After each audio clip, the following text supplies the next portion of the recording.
Well, believe it or not, today we are on the 20th meditation of Sister Joan from her book, The Breath of the Soul, Reflections on Prayer, and we are halfway in the journey of Lent on our way to Easter.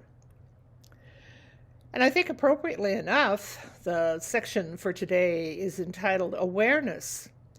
Now, after all of these thoughts that we've had on prayer, are we still really aware of the presence of God within us, or that God is everywhere? She begins with a quotation from Muhammad. He wrote, "Wherever you turn, there is the face of God." And a brief story. Once upon a time, a Sufi, that's a form of the Islamic religion, once upon a time, a Sufi made the annual pilgrimage to Mecca. Now, it was a long walk for him, and the sun was high, and he'd come many miles without stopping. Finally, he was in sight of the Mosque of Mecca. Sure of the goal now, the old man lay down in the road to rest. But suddenly, one of the other pilgrims shook him awake, very rough and harsh. "Wake up," he commanded. "You blaspheme. You lie in such a way that your feet are pointed toward God in the holy mosque. What kind of Sufi are you?" The old Sufi opened one eye, he smiled a bit. "I thank you, holy sir," he said. "Now, if you would be kind enough to turn my feet in some direction where they are not pointed toward God."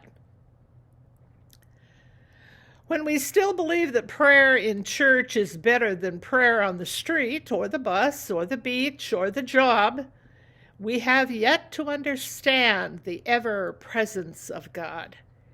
We have yet to become aware that God is with us wherever we go, whatever we are doing.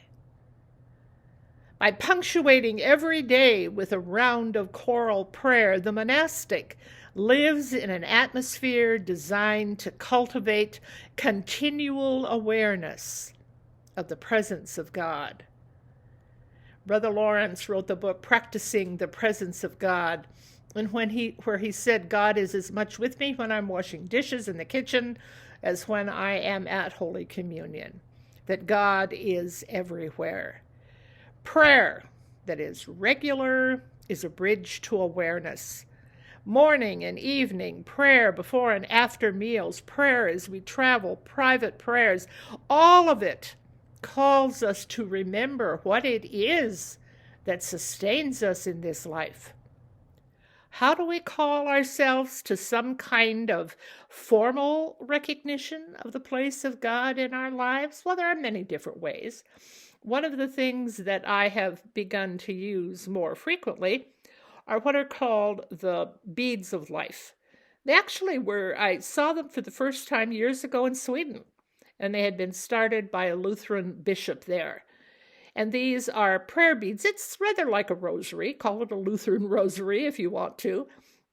But with each bead, I am learning to say the prayers that really keep me focused. And it is a help. It's just one of many things. Whatever our devices for calling ourselves to some kind of formal recognition of the place of God in our lives, we've come to find an awareness of the foundation of prayerfulness. We can say prayers under regular and common conditions and unfortunately ignore the real meaning of them.